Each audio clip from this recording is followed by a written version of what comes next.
Olá, bom dia para você. Por fim, chegamos ao último capítulo do livro Grande Conflito e o último dia do ano bíblico. Quem foram os guerreiros que chegaram até o fim? Daqui uns dias nós veremos também aquela multidão que terá subido junto com o nosso Jesus quando ele voltar, que pela graça e poder de Deus vai acontecer logo. Estes serão também guerreiros que terão terminado de ler e estudar a Bíblia, de fazer todos os estudos, preparando o seu coração para as coisas grandiosas que o Senhor Deus ainda tem para fazer nessa terra. Durante esse tempo, queridos, nós levantamos bem alto a tocha da verdade. Agora chegou a hora de você fazer isso. A partir de amanhã você tem que continuar. Vai de novo fazer o ano bíblico. Corre lá no canal, estuda direitinho, começa desde o número 1. Se você não fez o ano bíblico junto conosco, faça. Se você fez, faça outra vez. Leia de novo a palavra de Deus junto com o espírito de profecia. O Senhor Deus nos deu um vislumbre este ano de tudo o que precisamos para compreender a verdade do plano da redenção. E nesses últimos dias, que coisa fantástica tem sido estudar como vão ser os últimos acontecimentos na Terra. Nós estudamos a história do mundo. Mas agora, nesses últimos capítulos, nós estudamos o que ainda vai acontecer. E agora, o que vai acontecer depois do milênio. Pela graça e poder de Deus, nós vamos estudar. Só que não sem orar, sempre orando e pedindo a Deus que nos ajude. Eu vou orar com você. Vamos orar? Santo Deus e amado Pai, bendito seja o teu nome por nos ajudar a chegar até aqui.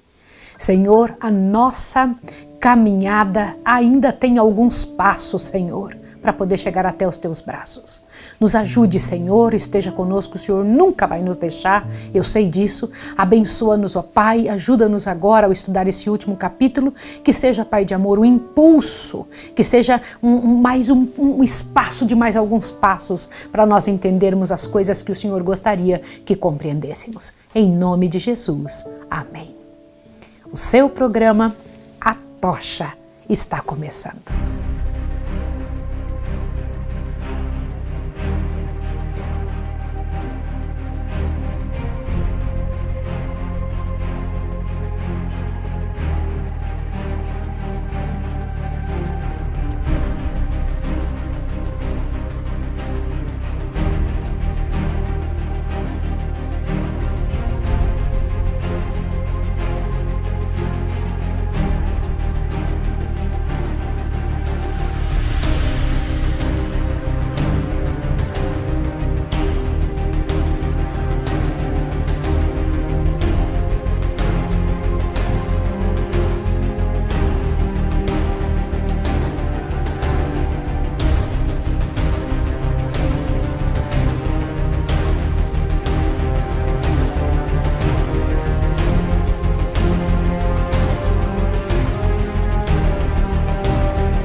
O capítulo de hoje vai falar sobre o final glorioso de triunfo que o Senhor Deus tem para nós.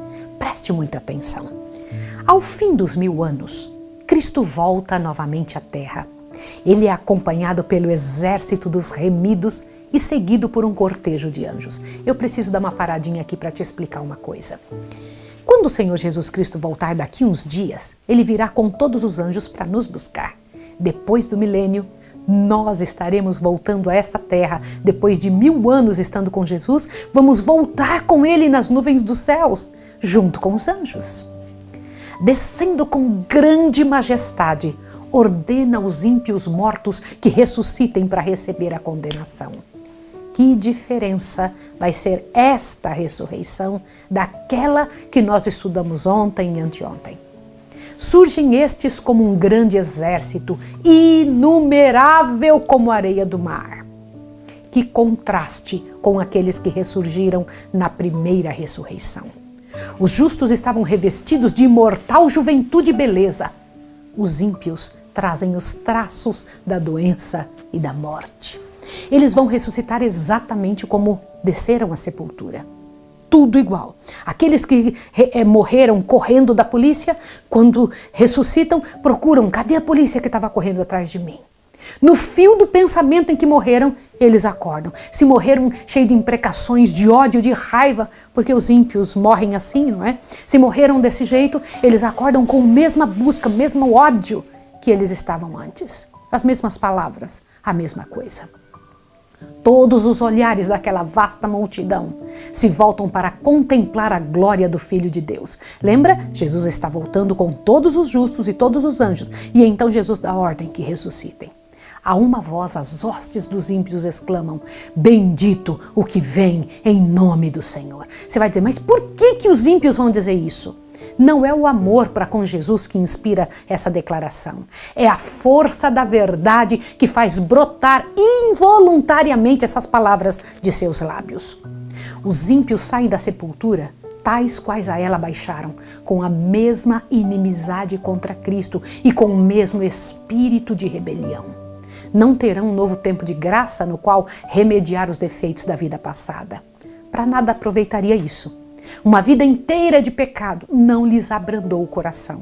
E um segundo tempo de graça, se lhes fosse concedido, seria ocupado como foi o primeiro, em se esquivarem aos preceitos de Deus e contra ele incitarem rebelião. Pode imaginar que coisa terrível? E o que tem me levado a pensar não é somente que eles vão ressuscitar no mesmo fio de pensamento. Os que morreram doentes, acordam sofrendo, porque só Jesus pode dar vida. E eles acordam com vida só para ver aquele a que eles negaram. E também mostrar diante do universo que quando morreram, os sentimentos que eles estavam, por Jesus ter julgado que eles não deveriam ter ido para o céu. Presta atenção, Jesus decidiu que eles não iam para o céu exatamente por causa desses pensamentos que eles baixaram na sepultura. E quando ressurgirem, vão ressurgir assim. E é um detalhe que me faz pensar sobre a ressurreição dos justos. Os justos vão ressuscitar buscando o Salvador, porque morreram desta forma. Os ímpios vão ressuscitar cheios de ira, de ódio, de imprecações, porque morreram desta forma.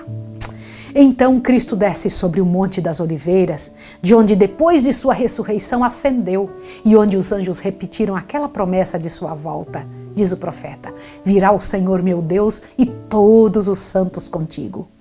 E naquele dia estarão seus pés sobre o Monte das Oliveiras, que está de frente de Jerusalém para o Oriente. E o Monte das Oliveiras será ferido pelo meio, e haverá um vale muito grande. O Senhor será rei sobre toda a terra. Naquele dia, um será o Senhor e um será o seu nome. Zacarias 14, 5, 4 e 9. Descendo do céu, a nova Jerusalém, em seu deslumbrante resplendor, repousa sobre o lugar purificado e preparado para recebê-la. E Cristo, com seu povo e os anjos, entram na cidade. Preciso parar mais um minutinho para te explicar um detalhe. A cidade santa descerá sobre o Monte das Oliveiras, mas você pode se perguntar, mas como que vai descer nesse mundo ímpio? O primeiro espaço que será purificado nessa terra será o Monte das Oliveiras. Você acabou de ler comigo que então aquele lugar purificado previamente será então o espaço que a cidade santa descerá. E então Jesus entrará com os santos dentro da cidade. A cidade santa vai descer do céu vazia. A nossa entrada dentro dessa cidade será então por estarmos vindo com o Senhor Jesus. Nesta hora, o Senhor Jesus abre as portas e nós vamos entrar. Aleluia! Agora Satanás se prepara para a última e grande luta pela supremacia. Enquanto despojado de seu poder e separado de sua obra de engano, o príncipe do mal se achava infeliz e abatido. Mas sendo ressuscitados os ímpios mortos e vendo ele as vastas multidões a seu lado, revivem-lhe as esperanças e decide-se a não render no grande conflito. Arregimentará sob sua bandeira todos os exércitos dos perdidos e por meio deles se esforçará por executar seus planos. Os ímpios são cativos de Satanás. Rejeitando a Cristo, aceitaram o governo do chefe rebelde. Estão prontos para receber suas sugestões e executar-lhe as ordens. Contudo, fiel à sua astúcia original, ele não se reconhece como Satanás. Presta atenção nisso aqui. Pretende ser o príncipe que é o legítimo dono do mundo e cuja herança foi dele ilicitamente extorquida. Representa-se a si mesmo, ante seus súditos iludidos, como um redentor, assegurando-lhe que seu poder os tirou da sepultura. Olha que mentiroso. E que ele está prestes a resgatá-los da mais cruel tirania. Por que é que os ímpios vão acreditar em Satanás? Porque não tiveram, durante o seu tempo de vida, o tempo de espaço que tiveram na terra, não tiveram liberdade para trabalhar sua mente e não pediram forças de Deus para que o Senhor Deus os livrasse de enganos. Confiaram em sua própria sabedoria e agora são enganados mais uma vez. Havendo sido removida a presença de Cristo, porque a presença de Cristo Jesus entra dentro da cidade junto conosco. Satanás opera maravilhas para apoiar suas pretensões. Faz do fraco forte e a todos inspira com seu próprio espírito e energia. Propõe-se guiá-los contra o acampamento dos santos e tomar posse da cidade de Deus. Por que é chamada de acampamento? Porque a cidade santa, descendo sobre o Monte das Oliveiras, ela ocupa um espaço que dá mais ou menos a distância de São Paulo a Cuiabá. Mas o resto do mundo inteiro está crivado de ímpios. Você sabia disso? Eles serão como a areia do mar. É uma multidão quase inumerável dos 4 cantos da terra. Gente sendo levantada, foram levantados, de todos os lugares. Aquela multidão de ímpios. E Satanás vai dizer, eles são um arraialzinho. Olha o tamanho deles na frente de todos nós. Com diabólica exultação, aponta para os incontáveis milhões que ressuscitaram dos mortos e declara que, como seu guia, é muito capaz de tomar a cidade, reavendo seu trono e reino. Naquela vasta multidão, há muitos que pertenceram à raça de grande longevidade que existia antes do dilúvio. Homens de estatura elevada e gigantesco intelecto, os quais, entregando-se ao domínio dos anjos caídos, dedicaram toda a sua habilidade e o seu saber à exaltação própria. Homens cujas maravilhosas obras de arte levaram o mundo ali a idolatrar o gênio, mas cuja crueldade e invenções más, contaminando a terra e desfigurando a imagem de Deus, fizeram-no exterminá-los da face de sua criação. Há reis e generais que venceram nações, homens valentes que nunca perderam batalha, guerreiros orgulhosos, ambiciosos, cuja aproximação fazia tremer os reinos. Na morte não experimentaram mudança alguma e ao subirem da sepultura retomam o fio de seu pensamento exatamente onde ele cessou. São movidos pelo mesmo desejo de vencer que os governava quando tombaram. Eu preciso comentar isso contigo. Imagine Hitler, digamos que ele não seja salvo. Qual foi o pensamento que ele teve quando morreu? Imagine Napoleão, os grandes homens de guerra desse mundo, quando morreram na ira, na raiva, lá na guerra, matando pessoas. Eles vão ressuscitar desse jeito, com a mesma gana que vontade de matar. E agora instigados por Satanás. Satanás consulta seus anjos e depois esses reis, esses vencedores e guerreiros poderosos. Olham para a força e o número ao seu lado e declaram que o exército dentro da cidade é pequeno em comparação com o seu e pode ser vencido. Formulam seus planos para tomar posse das riquezas e da glória da Nova Jerusalém. Todos imediatamente começam a preparar-se para a batalha. Hábeis artífices constroem petrechos de guerra. Sabia disso? Eles vão construir. Lembra que estas mentes eram que criaram e criavam os materiais bélicos? Agora eles, instigados por Satanás, procuram, vamos construir artifícios de guerra. Imagine. Chefes militares, famosos por seus êxitos, arregimentam em companhias e seções as multidões de homens aguerridos. Finalmente é dada a ordem de avançar e o inumerável exército se põe em movimento. Exército tal como nunca foi constituído por conquistadores terrestres, tal como jamais poderiam igualar as forças combinadas de todas as eras, desde que a guerra existe sobre a face da terra. Satanás, o mais forte dos guerreiros, toma a dianteira e seus anjos unem as forças para esta luta final. Reis e guerreiros estão a seu séquito. E as multidões seguem em vastas companhias, cada qual sob as ordens de seu designado chefe. Pode imaginar, é como a quantidade de demônios mesmo, né? Os demônios têm seus grupos especiais de demônios para poderem fazer maldades nessa terra. Reis e guerreiros estão em seu séquito e as multidões seguem em vastas companhias, cada qual sob as ordens de seu designado chefe. Eu preciso parar para comentar isso com você. Assim como Satanás agora no mundo tem seus demônios, cada um com pelotões separados de demônios para cada tipo de pecado, depois do milênio acontecerá o mesmo. Estes grandes chefes militares, eles terão ali suas companhias de gente, olha, exatamente como o exército, e é um exército do mal. Com precisão militar, as fileiras cerradas avançam pela superfície da terra. A terra quebrada e desigual, em direção à cidade de Deus. Por ordem de Jesus, são fechadas as portas da Nova Jerusalém e os exércitos de Satanás rodeiam a cidade, preparando-se para o assalto. Agora Cristo, de novo, aparece à vista de seus inimigos. Muito acima da cidade, sobre um fundamento de ouro polido, está um trono alto e sublime. Sobre esse trono assenta-se o Filho de Deus e em redor dele estão súditos de seu reino. O poder e a majestade de Cristo nenhuma língua os pode descrever, nem pena alguma retratar. A glória do Pai eterno envolve seu Filho. O resplendor de sua presença enche a cidade de Deus e estende-se para além das portas, inundando a terra inteira com seu fulgor. Você sabia que vai ser assim? No momento em que os ímpios rodearem a cidade, o Senhor Jesus sobe num trono tremendo, lá em cima da cidade, lá no alto, em cima do muro. E ali então, todos que estão ao redor vão conseguir enxergar o Senhor da glória. E dele sai luz que vai iluminar a terra toda. Agora, quem vai estar ao redor de Jesus? Quem vai estar ao redor dele? Mais próximo do trono estão aqueles que já foram zelosos na causa de Satanás, mas que, arrancados como tições de fogo, seguiram seu Salvador com devoção profunda e intensa.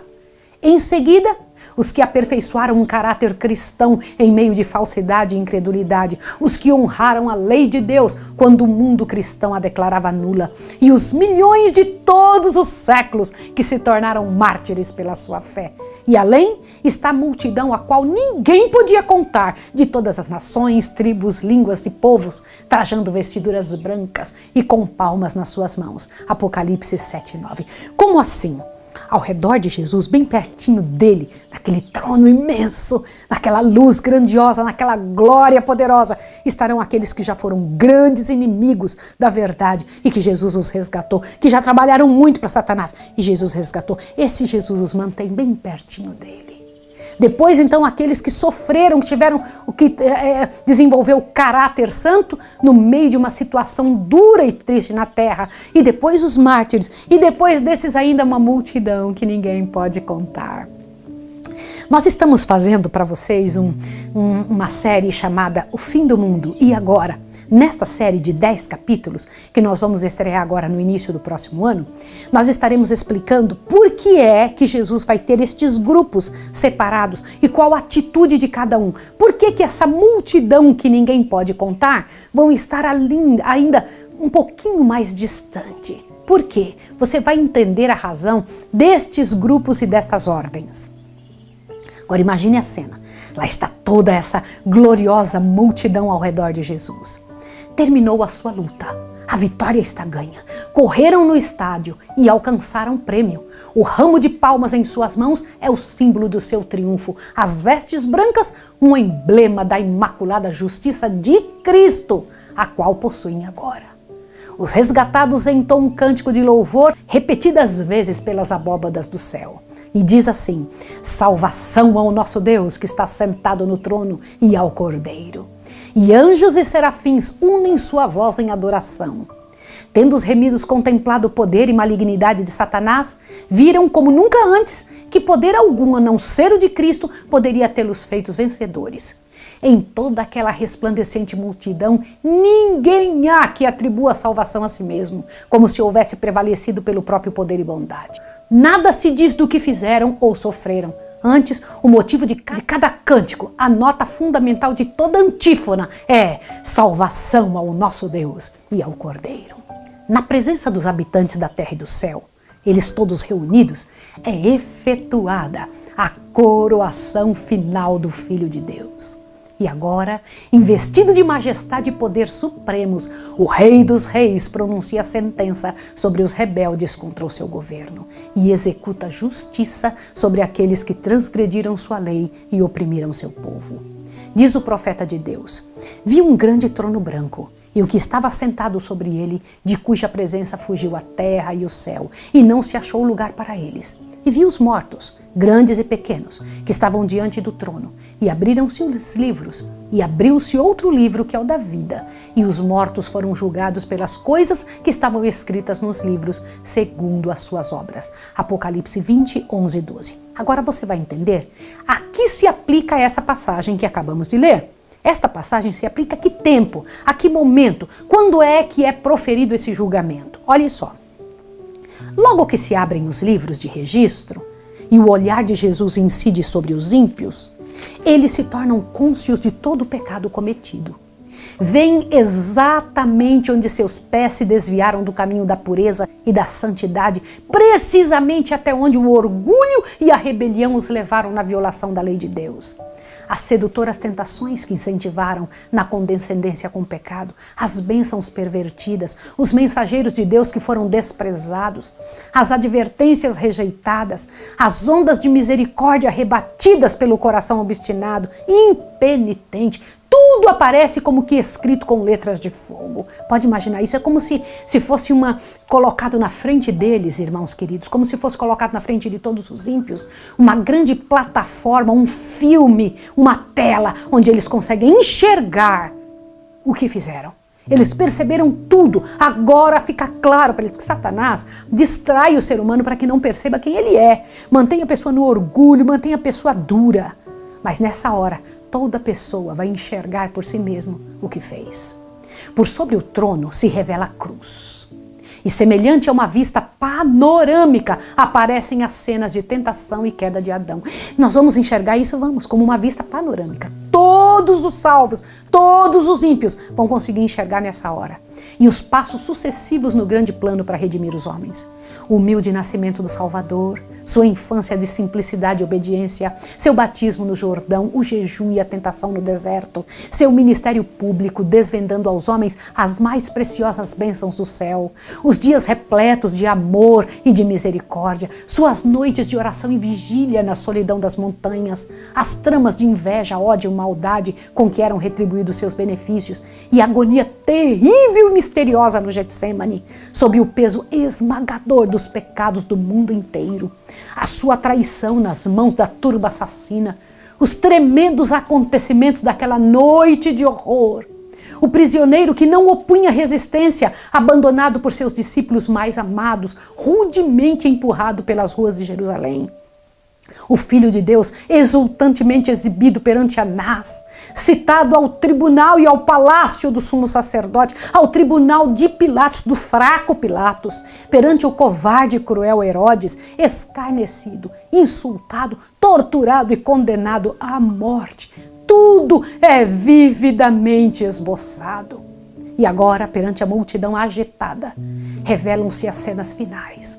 O paciente Salvador, trilhando o caminho do Calvário. O príncipe do céu suspenso na cruz. Os altivos sacerdotes e a plebe zombeteira a escarnecer de sua agonia mortal. As trevas sobrenaturais, a terra a palpitar. As pedras despedaçadas, as sepulturas abertas, assinalando o momento em que o Redentor do mundo rendeu a vida. Esse terrível espetáculo aparece exatamente como foi. Satanás e seus anjos e súditos não têm poder para se desviarem do quadro, que é sua própria obra. Cada ator relembrou a parte que desempenhou. Agora te assusta com o que você vai ouvir. Herodes matando os inocentes criancinhas de Belém, a fim de que pudesse destruir o rei de Israel. Havia o Herodias, lembra dela? Aquela moça dançante sobre cuja alma criminosa repousa o sangue de João Batista. O fraco Pilatos, subserviente às circunstâncias. Os soldados zombadores, os sacerdotes e príncipes e a multidão furiosa que clamou: o seu sangue caia sobre nós e sobre os nossos filhos. Todos contemplam a enormidade de seu crime. Em vão procuram ocultar-se da majestade divina de seu rosto, mais resplandecente que o sol, enquanto os remidos lançam suas coroas aos pés do Salvador, exclamando: ele morreu por mim. Pode imaginar isso? Enquanto um grupo está fora, atônito, olhando fora da cidade, olhando aquelas cenas que vão ser passadas na frente de todos. Alguns olham sua parte de crime, sua parte naquela grande tela e ficam pensando: que horror! Dentro da cidade, todos os salvos, olhando as mesmas cenas, vão jogar as coroas aos pés de Jesus e dizer: ele morreu por mim. O que faz com que um grupo possa agir tão diferente do outro? O que trouxeram no coração, o que foi desenvolvido no tempo de graça, aquilo que desenvolvemos no tempo de graça, aquilo que colocamos como abastecimento dentro do nosso coração, se revela nessa hora tão impressionante. Entre a multidão resgatada, acha-se os apóstolos de Cristo. Aleluia! O heróico Paulo, o ardoroso Pedro, o amado e amante João, seus fiéis irmãos, e com estes o vasto exército dos mártires. Ao passo que fora dos muros, com tudo que é vil e abominável, estão aqueles pelos quais foram perseguidos, presos e mortos. Você pode imaginar a angústia que vai ser isso? Olhe só, fora da cidade, quem matou os apóstolos, quem judiou dos apóstolos. Dentro da cidade, os apóstolos enxergando aqueles que foram seus algozes. Irmãos, a cidade santa, ela tem os muros de ouro polido transparente. Quem está dentro enxerga quem está fora. Quem está fora enxerga quem está dentro. Você pode imaginar um negócio dessa natureza? Que coisa tremenda! É isso que vai acontecer. Imagine eles olhando e pensando: eu poderia ter estado ali. Eu poderia estar ali. Ali Nero, aquele monstro de crueldade e vício, contemplando a alegria e exaltação daqueles que torturara e em cujas aflições extremas encontrara deleite satânico. Olha quem mais está junto com Nero. Sua mãe ali está para testemunhar o resultado de sua própria obra, para ver como os maus traços de caráter foram transmitidos a seu filho, o mau caráter dela, as paixões incentivadas, ela incentivou as paixões de Nero e desenvolvidas por sua influência e exemplo. Como assim? O nome dessa mulher era Agripina. A mãe de Nero chamava-se Agripina. Ela era uma monstra de crueldade. O filho aprendeu dela, as paixões que ele tinha foram desenvolvidas por ela, pela influência dela, e produziram fruto nos crimes que fizeram o mundo estremecer. Irmãos, o que é isso?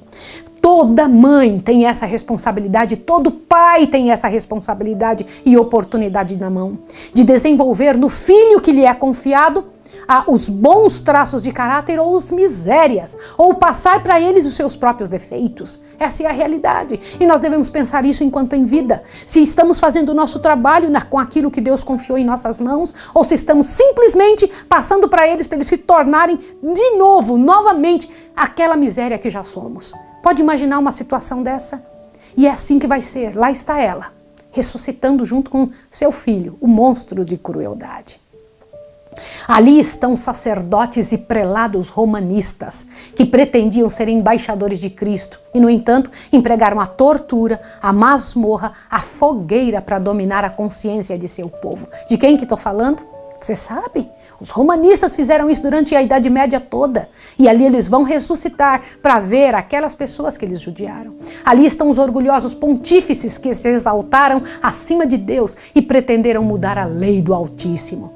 Aqueles pretensos pais da igreja têm uma conta a prestar a Deus, da qual muito desejariam livrar-se.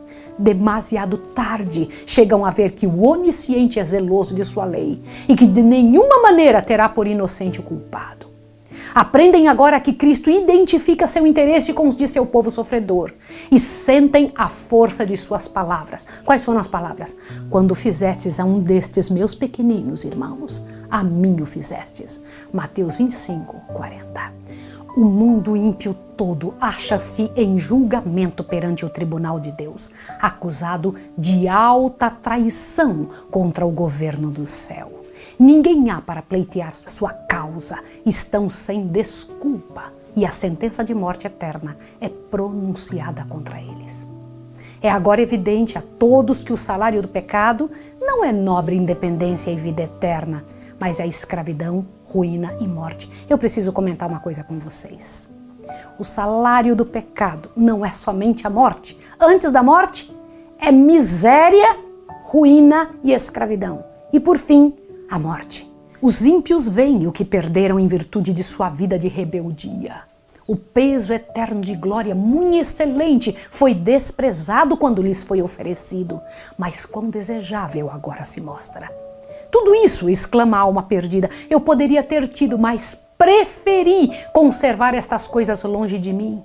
Ó estranha presunção, troquei a paz, a felicidade e a honra pela miséria, infâmia e desespero. Todos veem que sua exclusão do céu é justa. Por sua vida declararam, não queremos que este Jesus reine sobre nós. Do que é que está dizendo esta frase? Pela nossa vida, nós estamos dizendo diante do universo e diante de outras pessoas, pelas nossas escolhas, pelas coisas que nós afastamos de nós, por aquilo que nós não queremos que aconteça em nossa vida, por aquilo que mostramos quem é o dirigente daquela parte de nossa vida. Isso é muito sério, irmãos, nem precisamos dizer esta frase. Não queremos que ele reine sobre nós, porque lembra que o povo judeu foi que disse isso? Lá no passado a gente fala com horror. Nossa, que coisa feia que eles falaram. Mas pelas nossas atitudes nós estamos falando a mesma coisa, dizendo a mesma coisa. Compreende? Como que extasiados, os ímpios contemplam a coroação do Filho de Deus. Eu fico imaginando que antes disso algo acontece, eu preciso te explicar. Dentro da cidade vão estar pessoas que passaram sofrimentos muito grandes. Todos dentro da cidade, abre bem seu ouvido agora, são alguma coisa. Ex-drogados, ex-prostitutas, ex-ladrões, ex-mentirosos, ex-tudo. Dentro da cidade, ex-glutões, ex-fracos. Dentro da cidade tem ex-Pilatos, ex-Herodes, ex-Neros. Consegue entender o que eu estou lhe dizendo? Fora da cidade vão estar aquela multidão de pessoas que não quiseram largar o seu pecado, mas que para eles também foi dada a oportunidade. A diferença entre uma classe e outra é a escolha da pessoa. A pessoa escolheu a quem se render. A pessoa escolheu oferecer-se, correr atrás e pedir a força de Deus e seguir não pela circunstância, mas pelo poder do Senhor, pedindo, Senhor, me ajude, arranca isso de mim. O reconhecimento de seus defeitos, indo para Deus pedindo ajuda. Consegue entender o que eu estou lhe dizendo? Eu imagino alguém de fora dizendo assim, eu podia estar lá, mas eu nasci numa favela. Dentro da cidade, alguém levanta a mão e diz, eu também nasci numa favela, mas o poder de Deus me trouxe para cá. Fora da cidade, alguém disse, mas eu vivi uma vida, eu fui estuprada, eu fui bulinada, fui abusada, e então eu me transformei numa prostituta e com ódio e ira pelo que meu pai, meu irmão, tal pessoa fez. Dentro da cidade, alguém levantar a mão e vai dizer, eu também passei pelo mesmo que você passou, mas Jesus me tornou um testemunho de vida. Irmãos, para cada pecado fora da cidade, Deus terá uma prova dentro da cidade que ninguém precisaria ou precisará estar fora, estar em pecado por causa do que lhe aconteceu. Consegue entender o que eu estou lhe dizendo? Isso é muito sério. Então, irmãos, diante de toda a multidão vai ser feita a coroação do Filho de Deus. Vem em suas mãos as tábuas da lei divina, os estatutos que desprezaram e transgrediram. Testemunham o irromper de admiração, transportes e adoração por parte dos salvos. E ao propagar-se a onda de melodia sobre as multidões, fora da cidade, todos a uma exclamam, grandes e maravilhosas são as tuas obras, Senhor Deus Todo-Poderoso. Justos e verdadeiros são os teus caminhos, ó Rei dos Santos. Apocalipse 15:3. E prostrando-se, adoram o príncipe da vida. Peraí. Quem que vai se prostrar? Todos de dentro da cidade, todos de fora da cidade, inclusive Satanás. Como assim? É isso mesmo que eu estou lhe dizendo. Quando ele enxergar, quando os demônios, todos os seres enxergarem a coroação de Jesus, a majestade é tão grande, a clareza de que estão errados, a clareza de dentro da cidade daqueles que estão ali só por causa de Jesus, é tanta admiração que eles caem no chão ajoelhados e da sua boca brota essa linguagem que você acabou de ler. É a força da verdade que os faz dizer estas palavras. Satanás parece paralisado ao contemplar a glória e a majestade de Cristo. Aquele que fora um querubim cobridor, lembra-se de onde caiu. Nesse momento, na cabeça de Satanás vai estar passando estas cenas e lembrando de quem ele foi. Deixa eu te mostrar como é que vai ser isso. Olhe bem, olha só. Ele, um serafim resplandecente, filho da alva, quão mudado, quão degradado agora. Do conselho onde tantas honras recebera, está para sempre excluído. Vê que agora um outro se encontra perto do Pai, velando sua glória. Viu ser colocada a coroa sobre a cabeça de Cristo por um anjo de elevada estatura e presença majestosa, e sabe que a exaltada posição deste anjo poderia ter sido a sua. A memória recorda o lar de sua inocência e pureza, a paz e contentamento que eram seus até haver condescendido em murmurar contra Deus e ter inveja de Cristo. Suas acusações, sua rebelião, seus enganos para ganhar a simpatia e apoio dos anjos, sua obstinada persistência em não fazer esforços a fim de reabilitar-se quando Deus lhe teria concedido perdão. O que? É isso mesmo. Jesus teria concedido perdão para Satanás. Isso mesmo que eu estou lhe dizendo. Mas não existe perdão sem sangue, sem morte de alguém. Quem teria morrido por Lúcifer se ele tivesse se arrependido? É isso mesmo que você está ouvindo. Que coisa tremenda. Tudo isso se apresenta diante de Satanás ao vivo. Revê sua obra entre os homens e seus resultados, a inimizade do homem para com seu semelhante, a terrível destruição de vidas, o surgimento e queda dos reinos, a ruína de tronos, a longa sucessão de tumultos, conflitos e revoluções. Ele estava ali, era ele que instigava isso. Recorda-se de seus constantes esforços para se opor à obra de Cristo e para rebaixar cada vez mais o homem. Vê que suas tramas infernais foram impotentes para destruir os que depositaram confiança em Jesus. Olhando Satanás para o seu reino, quem é o reino dele? Aqueles que estão ao redor, né? Os frutos de sua luta, vê apenas fracasso e ruína. Levar as multidões a crer que a cidade de Deus seria fácil presa, mas sabe que isso é falso. Reiteradas vezes, no transcurso do grande conflito, foi ele derrotado e obrigado a capitular. Conhece muito bem o poder e a majestade do Eterno. Aí você pode me perguntar, mas Maísa, por que Satanás não muda? Porque as pessoas, olhe bem, Satanás e seus anjos chegaram num ponto que não tem como voltar atrás, assim como as pessoas. As pessoas chegam num ponto que não tem como voltar atrás. Não é o caso de alguém que está vivo agora. É o caso das pessoas condenadas. Ouça o que eu estou lhe falando. Isso é muito sério. Pessoas que já foram tão longe, tão longe, tão longe da miséria, que elas envolveram-se num caráter tão ruim, tão ruim, tão ruim, tão ruim, que chegou a esse ponto. Essa é a situação de todos depois do milênio. Por isso que morreram sem Deus. Por isso que elas não irão para o céu.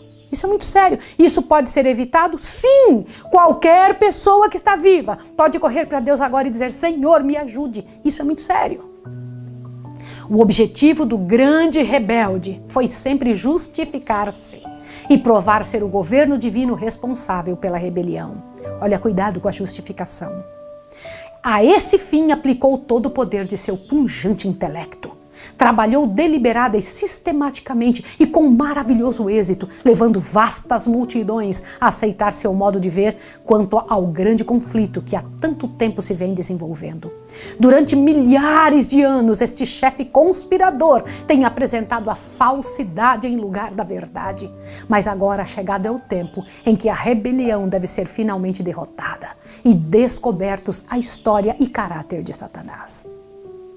Em seu último e grande esforço para destronar a Cristo, destruir seu povo e tomar posse da cidade de Deus, o arqui-enganador foi completamente desmascarado. Os que a ele se uniram, veem o fracasso completo de sua causa. Que coisa terrível! Uma atitude de alguém, uma atitude de uma vida, dando a sua vida por um fracasso. Os seguidores de Cristo e os anjos leais contemplam a extensão total de suas maquinações contra o governo de Deus. É ele objeto agora de aversão universal. Satanás vê que sua rebelião voluntária o inabilitou para o céu. O que é rebelião voluntária? Ele não tinha nenhuma razão para essa atitude. Ele adestrou suas faculdades para guerrear contra Deus, contra a pureza, contra a paz e a harmonia no céu. Você quer saber de uma coisa? A pureza, a paz e a harmonia do céu iriam ser uma suprema tortura para ele. Se ele fosse para o céu, vivendo ali, ou qualquer ímpio, seria uma miséria viver lá. Ele não ia suportar. Suas acusações contra a misericórdia e justiça de Deus silenciaram agora. A exprobação que se esforçou por lançar sobre Jeová repousa inteiramente sobre ele. E agora Satanás se curva e confessa a justiça de sua sentença. Satanás vai se curvar e reconhecer que ele estava errado. Irmãos, se todos vão se ajoelhar na frente de Deus e reconhecer que estão errados, se todos vão ter que dizer, justo tu és, Senhor, por que não dizer agora? Não é mais inteligente aceitar isso agora do que depois do milênio, se todos terão que aceitar? Por mais que a pessoa diga assim, eu sou ateu, eu não quero fazer isso. Irmãos, todos terão que aceitar que Deus era que tinha razão. Todos. E a linguagem, olha que tremendo esse texto. A linguagem do texto bíblico diz: quem te não temerá, ó Senhor, e não magnificará o teu nome? Porque só tu és santo. Por isso todas as nações virão e se prostrarão diante de ti, porque os teus juízos são manifestos. Apocalipse 15:4. Todas as questões sobre a verdade e o erro no prolongado conflito foram agora esclarecidas. Os resultados da rebelião, os frutos de se porem de parte os estatutos divinos, foram patenteados à vista de todos os seres criados. Os resultados do governo de Satanás, em contraste com o de Deus, foram apresentados a todo o universo. As próprias obras de Satanás o condenaram. A sabedoria de Deus, sua justiça e bondade acham-se plenamente reivindicadas. Vê-se que toda a sua ação no grande conflito foi orientada com respeito ao bem eterno de seu povo e ao bem de todos os mundos que criou. Todas as tuas obras te louvarão, ó Senhor, e os teus santos te bendirão. Salmo 145:10. A história do pecado permanecerá por toda a eternidade como testemunha de que a existência da lei de Deus se acha ligada à felicidade de todos os seres por ele criados. À vista de todos os fatos do grande conflito, o universo inteiro, tanto os que são fiéis como os rebeldes, de comum acordo declararão: justos e verdadeiros são os teus caminhos, ó Rei dos Santos. Perante o universo foi apresentado claramente o grande sacrifício feito pelo Pai e o Filho em prol do homem. É chegada a hora em que Cristo ocupa a sua devida posição, sendo glorificado acima dos principados e potestades e sobre todo nome que se nomeia. Foi pela alegria que lhe estava proposta, a fim de poder trazer muitos filhos à glória, que ele suportou a cruz e desprezou a ignomínia. E por inconcebivelmente grande que tivesse sido a tristeza e a ignomínia, todavia maiores são a alegria e a glória. Ele olha para os remidos, renovados em sua própria imagem, trazendo cada coração a impressão perfeita do divino, refletindo cada rosto à semelhança de seu rei. Imagina que vista deve ser para Jesus enxergar isso. Contempla neles o resultado das fadigas de sua alma e fica satisfeito. Então, com voz que atinge as multidões congregadas dos justos e ímpios, declara: eis a aquisição do meu sangue. Por estes sofri, por estes morri, a fim de que pudessem morar em minha presença pelas eras eternas. E sobe o cântico de louvor dos que estão vestidos de branco em redor do trono, dizendo: digno é o Cordeiro que foi morto de receber o poder e riqueza e sabedoria e força e honra e glória e ações de graças. Apocalipse 5:12. Irmãos queridos, vocês tinham que estar dizendo isso junto comigo agora, porque isso é um treino. Você vai ter que dizer isso diante do Deus do universo. Pode imaginar que coisa grandiosa? Apesar de ter sido Satanás constrangido a reconhecer a justiça de Deus e a curvar-se à supremacia de Cristo, seu caráter permanecerá sem mudança. Como assim? Ele vai se ajoelhar e mesmo assim não vai se arrepender? Olha o que vai acontecer. O espírito de rebelião qual poderosa torrente, explode de novo. Cheio de frenesi, decide-se a não capitular no grande conflito. Chegado é o tempo para uma última e desesperada luta contra o Rei do Universo. Mesmo depois de tudo isso? Sim, mesmo depois de tudo isso, Satanás vai lutar de novo contra o céu. Arremessa-se para o meio dos seus súditos e esforça-se por inspirá-los com sua fúria, incitando-os a uma batalha imediata. Do que eu estou falando? Isso mesmo que você está ouvindo. Irmãos queridos, é um negócio tremendo. Na hora que ele vê Jesus coroado, na hora que ele vê toda aquela situação, de novo a ira vem dentro do coração e ele corre no meio daquela multidão e começa a falar para eles: vamos lá, vamos lutar. Olha isso. Mas dentre todos os incontáveis milhões que seduziu a rebelião, ninguém há agora que lhe reconheça a supremacia. Seu poder chegou ao fim. Os ímpios estão cheios do mesmo ódio a Deus, o qual inspira a Satanás, mas veem que seu caso é sem esperança, que não podem prevalecer contra Jeová. Sua ira se acende contra Satanás e os que foram seus agentes no engano, e com furor de demônios volta-se contra eles. Do que é isso? Do que eu estou falando? Diz o Senhor: pois que estimas o teu coração como se fora o coração de Deus, eis que eu trarei sobre ti estranhos, os mais formidáveis dentre as nações, os quais desembainharão as suas espadas contra a formosura da tua sabedoria e mancharão o teu resplendor. A cova te farão descer e te farei perecer, ó querubim protetor, entre as pedras afogueadas. Por terra te lancei, diante dos reis te pus, para que olhem para ti, e te tornei em cinza sobre a terra, aos olhos de todos os que te veem. Em grande espanto te tornastes, e nunca mais serás para sempre. Ezequiel 28, 6-8 e 16, 19. Toda a armadura daqueles que pelejam com ruído, e os vestidos que rolavam no sangue serão queimados, servirão de pasto ao fogo. A indignação do Senhor está sobre todas as nações, e o seu furor sobre todos os exércitos delas. E as destruiu totalmente, entregou-as à matança. Sobre os ímpios fará chover laços, fogo, enxofre e vento tempestuoso. Eis a porção do seu copo. Isaías 9:5, 34:2, Salmo 11:6. E então, irmãos, de Deus desce fogo do céu. A terra se fende. São retiradas as armas escondidas em suas profundezas. Chamas devoradoras irrompem de cada abismo e ante. As próprias rochas estão ardendo. Vindo é o dia que arderá como um forno. Os elementos fundem-se pelo vivo calor, e também a terra e as obras que nela há são queimadas. Malaquias 4:1, 2 Pedro 3:10. A superfície da terra parece uma massa fundida e um vasto e fervente lago de fogo agora. É o tempo do juízo e perdição dos homens maus. Dia da vingança do Senhor, ano das retribuições pela luta de Sião. Isaías 34:8. Os ímpios recebem sua recompensa na terra, diz Provérbios 11:31. Serão como a palha, e o dia que está para vir os abrasará, diz o Senhor dos Exércitos. Malaquias 4:1. Alguns são destruídos em um momento, enquanto outros sofrem muitos dias. Todos são punidos segundo as suas ações. Tendo sido os pecados dos justos transferidos para Satanás, tem ele de sofrer não somente pela sua própria rebelião, mas por todos os pecados que fez o povo de Deus cometer. Como assim? Deixa eu te explicar. Satanás não é o salvador de ninguém. Ele só recebe o que ele mesmo criou. Por isso é que ele recebe o pecado de todo o universo.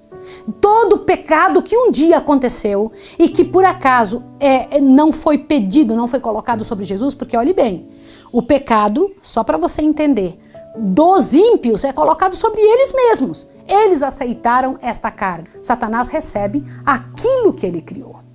Isso é muito sério. Seu castigo deve ser muito maior do que daqueles a quem enganou. Depois que perecerem os que pelos seus enganos caíram, deve ele ainda viver e sofrer por muitos dias. Nas chamas purificadoras, os ímpios são finalmente destruídos. Raiz e ramos. Satanás a raiz. Um dia ele será destruído. Você vai dizer, mas então vai existir inferno. Meus irmãos, alguns são destruídos no momento. Outros demoram um pouquinho mais. Outros um pouquinho mais. Uma hora vai acabar todo mundo. Há quantos dias? Ninguém sabe dizer quanto tempo. O Senhor Deus só diz isso, que Satanás é a raiz e os outros são os ramos, que então serão destruídos pelo fogo. e que um dia nós habitaremos na terra, que não vai ter nenhum lago de fogo a arder. Seus seguidores são os ramos. A penalidade completa da lei foi aplicada e satisfeitas as exigências da justiça. E o céu e a terra, contemplando-o, declaram a justiça de Jeová. Está para sempre terminada a obra de ruína de Satanás. Durante 6.000 anos efetuou a sua vontade, enchendo a terra de miséria e causando pesar por todo o universo. A criação inteira tem igualmente gemido e estado com dores de partos. Agora as criaturas de Deus estão para sempre livres de sua presença e tentações. Olha só qual é o texto que nós vamos ler agora. Já descansa, já está sossegada a terra, exclamam os justos com júbilo. Isaías 14:7.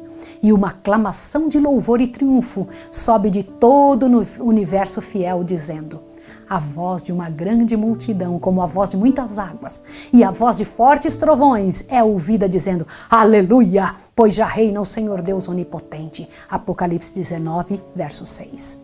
Enquanto a terra está envolta nos fogos da destruição, os justos habitam em segurança dentro da santa cidade. Sobre os que tiveram parte na primeira ressurreição, a segunda morte não tem poder. O que é a segunda morte? Esta, depois do milênio. Esta é a segunda morte. Lembra que alguns vão ressuscitar quando Jesus voltar? Lembra disso? Os grandes que traspassaram ele, os que judiaram ele, vão só para ver aquele que eles desprezaram. Olhe bem, então eles já tinham morrido uma vez, vão ter que acordar ali e depois do milênio acorda, vê Jesus em todo o seu poder e recebem a pena do que fizeram e morrem de novo. Mas a maior parte dos seres humanos mortos já terão morrido uma vez, terão que morrer a segunda vez. É a segunda ressurreição. Ao mesmo tempo em que Deus é para os ímpios um fogo consumidor, é para seu povo tanto o sol como o escudo. Apocalipse 20, verso 6 e Salmos 84, 11. Agora encha seu coração. Vi um novo céu e uma nova terra, porque já o primeiro céu e a primeira terra passaram. Apocalipse 21, 1. E o fogo que consome os ímpios purifica a terra.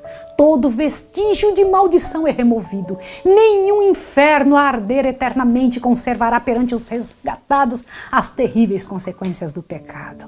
Apenas uma lembrança permanece. O nosso Redentor sempre levará os sinais de sua crucifixão. Em sua fronte ferida e em seu lado e em suas mãos e pés estão os únicos vestígios da obra cruel que o pecado efetuou. Diz o profeta contemplando Cristo em sua glória. Raios brilhantes saíam de sua mão e ali estava o esconderijo de sua força. Abacuque 3:4. Suas mãos, seu lado ferido, de onde fluem as correntes carmesim, que reconciliou o homem com Deus, ali está a glória do Salvador, ali está o esconderijo da sua força.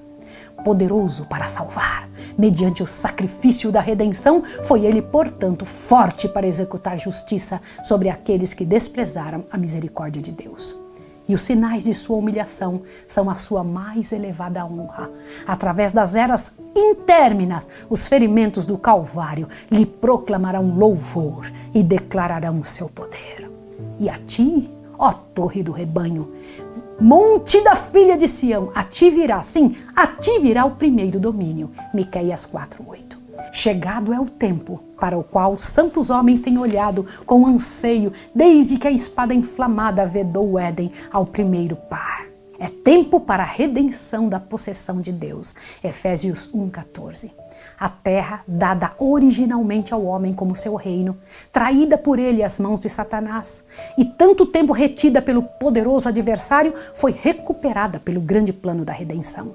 Tudo que se perdera pelo pecado foi agora trazido à tona. Eu preciso ler esse pedaço para você. Eu quero fazer questão de ler esse pedacinho para você. Olhe bem, olhe isso agora que você vai ouvir no livro Grande Conflito, que é o livro que temos lido, né? Não é somente a Bíblia, temos lido no livro Grande Conflito. Veja só essa parte. Observe agora, observe essa parte grandiosa. A terra, dada originalmente ao homem como seu reino, traída por ele às mãos de Satanás e tanto tempo retida pelo poderoso adversário, foi recuperada pelo plano da redenção.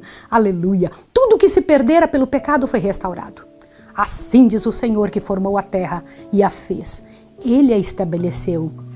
Não a criou vazia, mas a formou para que fosse habitada. Isaías 45:18.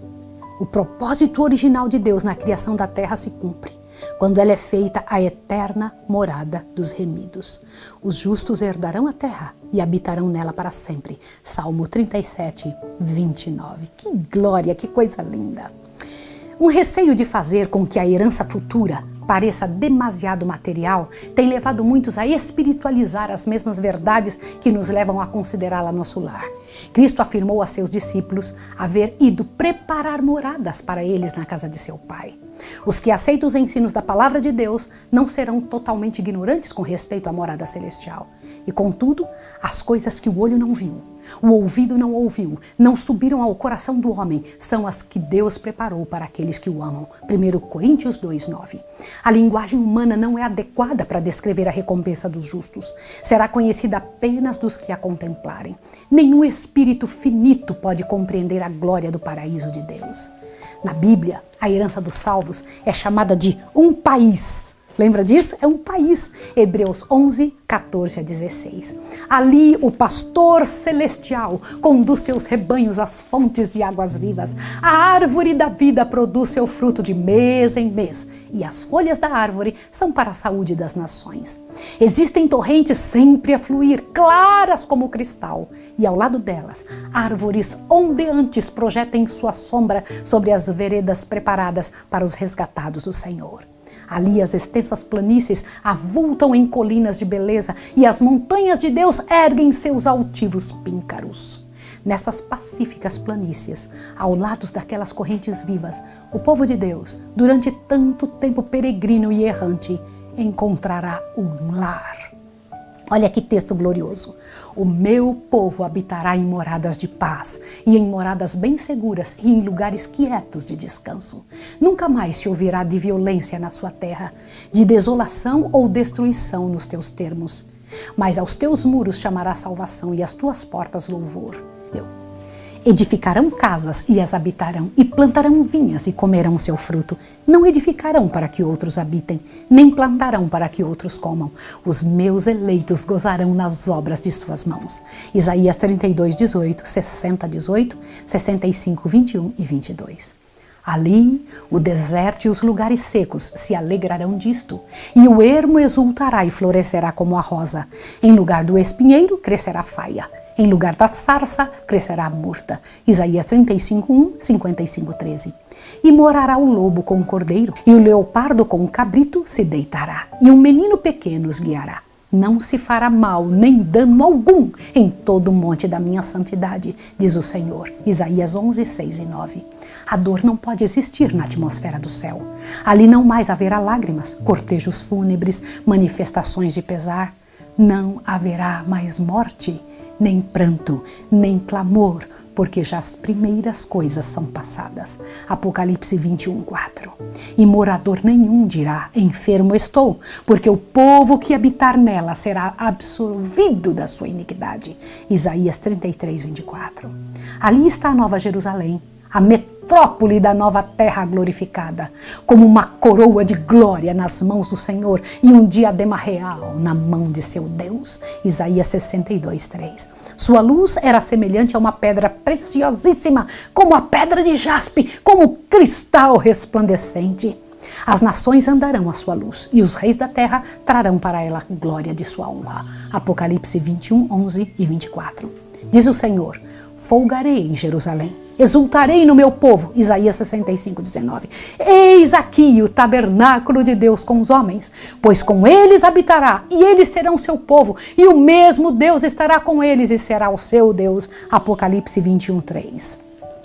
Na cidade de Deus não haverá noite, ninguém necessitará ou desejará repouso, não haverá cansaço em fazer a vontade de Deus e oferecer louvores ao seu nome. Sempre sentiremos a frescura da manhã, sempre estaremos longe de seu termo. Não necessitarão de lâmpada, nem da luz do sol, porque o Senhor Deus os alumia. Apocalipse 22, 5. A luz do sol será sobrepujada por um brilho que não é ofuscada, e contudo suplanta incomensuravelmente o fulgor de nosso sol ao meio-dia. A glória de Deus e do Cordeiro inunda a santa cidade com luz imperecível. Os remidos andam na glória de um dia perpétuo, independente do sol.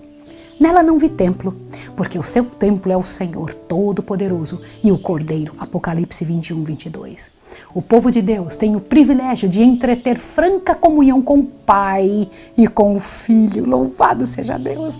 Agora vemos por espelho em enigma 1 Coríntios 13, 12. Contemplamos a imagem de Deus refletida como que em espelho nas obras da natureza e em seu trato com os homens. Mas então o conheceremos face a face, sem um véu obscurecedor de permeio. Estaremos em sua presença e contemplaremos a glória de seu rosto. Ali os remidos conhecerão como são conhecidos. O amor e a simpatia que o próprio Deus plantou na alma encontrarão ali o mais verdadeiro e suave exercício. A comunhão pura com os seres santos, a vida social harmoniosa com os bem-aventurados anjos e com os fiéis de todos os tempos que lavaram suas vestes e as branquearam no sangue do Cordeiro. Os sagrados laços que reúnem toda a família no céu e na terra. Efésios 3,15. Tudo isso concorre para constituir a felicidade dos remidos. Ali, mentes imortais contemplarão com deleite que jamais se fadigará as maravilhas do poder criador, os mistérios do amor que redime. Ali não haverá nenhum adversário cruel, enganador, para nos tentar ao esquecimento de Deus. Todas as faculdades se desenvolverão, ampliar-se-ão todas as capacidades. A aquisição de conhecimentos não cansará o espírito, nem esgotará as energias. Ali, os mais grandiosos empreendimentos poderão ser levados avante, alcançadas as mais elevadas aspirações, as mais altas ambições realizadas, e surgirão ainda novas alturas a atingir, novas maravilhas a admirar, novas verdades a compreender, novos objetivos a aguçar as faculdades do espírito, da alma e do corpo. Todos os tesouros do universo estarão abertos ao estudo dos remidos de Deus. Livres da mortalidade, alçaram voo incansável para os mundos distantes, mundos que fremiam de tristeza ante o espetáculo da desgraça humana e ressoaram como cânticos de alegria ao ouvir as novas de uma alma resgatada. Com indizível deleite, os filhos da terra entram de posse da alegria e sabedoria dos seres não caídos. Participam dos tesouros do saber e entendimento adquiridos durante séculos e séculos na contemplação da obra de Deus. Com visão desanuviada, olham para a glória da criação. Acham-se sóis, estrelas, sistemas planetários, todos na indicada ordem, a circular em redor do trono da divindade. É isso mesmo que você ouviu. Hoje, meus irmãos, olha que coisa tremenda. Como é que hoje acontece? Os planetas giram em torno do Sol. Só que nesta época, quando o Senhor restaurar esse planeta, todos os astros, tudo que existe no universo, ele girará em torno da Terra, porque a Terra será o centro do universo. Aqui onde abundou o pecado, superabundará a graça. Aqui morará o Senhor, o tabernáculo de Deus estará com os homens. Em todas as coisas, desde a mínima até a maior, está escrito o nome do Criador, e em todas se manifestam as riquezas de seu poder. E ao transcorrerem os anos de eternidade, trarão mais e mais abundantes e gloriosas revelações de Deus e de Cristo. Assim como o conhecimento é progressivo, também o amor e a reverência e a felicidade aumentarão. Quanto mais aprendem os homens acerca de Deus, mais lhe admiram o caráter. Ao revelar-lhes Jesus as riquezas da redenção e os estupendos feitos do grande conflito com Satanás, a alma dos resgatados fremirá com mais fervorosa devoção e com mais arrebatadora alegria, e dedilharão as harpas de ouro, e milhares de milhares e milhões de milhões de vozes se unem para avolumar o potente coro de louvor. E eu vi a toda criatura que está no céu e na terra e debaixo da terra, e que está no mar, e todas as coisas que neles há a dizer, ao que está sentado sobre o trono e ao Cordeiro, sejam dadas ações de graça, e honra, e glória, e poder para todos sempre. Apocalipse 5, verso 13. O grande conflito terminou. Pecado e pecadores não mais existem. O universo inteiro está purificado. Uma única palpitação de harmonioso júbilo vibra por toda a vasta criação. Daquele que a tudo criou emanam vida, luz e alegria por todos os domínios do espaço infinito. Desde o minúsculo átomo até o maior dos mundos, todas as coisas animadas e inanimadas, em sua serena beleza e perfeito gozo, declaram que Deus é amor. Glória ao nome de Jesus. Bendito seja o nome de Deus, por mais uma vez terminarmos o ano bíblico. Mas nossa luta não terminou ainda. Isso é o que vai nos acontecer. Você precisa agora, em nome de Jesus, ajoelhar comigo e pedir: Senhor, me ajude a estudar, a saber, a entender, a ser um pote cheio do poder de Deus para ofertar aos outros, a multidões de pessoas que precisam. Faça o seu trabalho missionário, dê de presente às pessoas o ano bíblico. Faça elas estudarem, fala, converse, chore, clame, jejue por elas. Mas ajude as pessoas a participarem desse gozo santo, dessa oportunidade tão grande. Louvemos ao Senhor por ter nos dado durante todo esse ano os livros do Espírito de Profecia e a Bíblia, a Palavra de Deus. Acabamos agora o livro Grande Conflito, glória ao nome do Senhor. A Bíblia toda foi lida, todinha, todos os livros da série Conflito, e Deus nos dará neste ano novas oportunidades de aprender. Eu quero orar com você pela última vez neste ano, mas quero continuar com você pela graça e poder de Deus, se o Senhor Deus quiser, nesse próximo ano para estudarmos junto. Vá lá no canal, comece amanhã cedo o seu ano bíblico. Faça um plano com Deus de começar do jeito de Deus. Nós terminamos do jeito do céu. Vamos começar o ano do jeito de Jesus. Vou orar com você agora. Santo Deus e amado Pai, obrigada por deixar reveladas estas verdades. Nós não merecemos, Senhor. Nenhum de nós merece. Eu te peço em nome de Jesus Cristo que nos ajude a dar conta, Pai de amor, das coisas que precisam ser feitas em nossa vida, das coisas que precisam ser vencidas, para que tenhamos coragem de manter estas verdades não só diante do povo, mas diante de nossa casa, entre as pessoas com quem convivemos, Pai. Ajuda-nos a entender que somos sim responsáveis pelo que as outras pessoas devem entender a respeito da Tua verdade. Em Tuas mãos entrego estas pessoas que estão nos ouvindo. Entrego suas casas, a sua vida, entrego o seu trabalho de missão. Te peço agora, Senhor, que o Senhor nos despeça esse ano de maneira especial e ajuda-nos a começar o novo ano do jeito certo.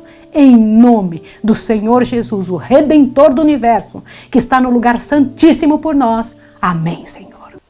Deus abençoe você e feliz ano novo. Que Deus te dê o melhor ano da sua vida. Um abraço. Deus abençoe você.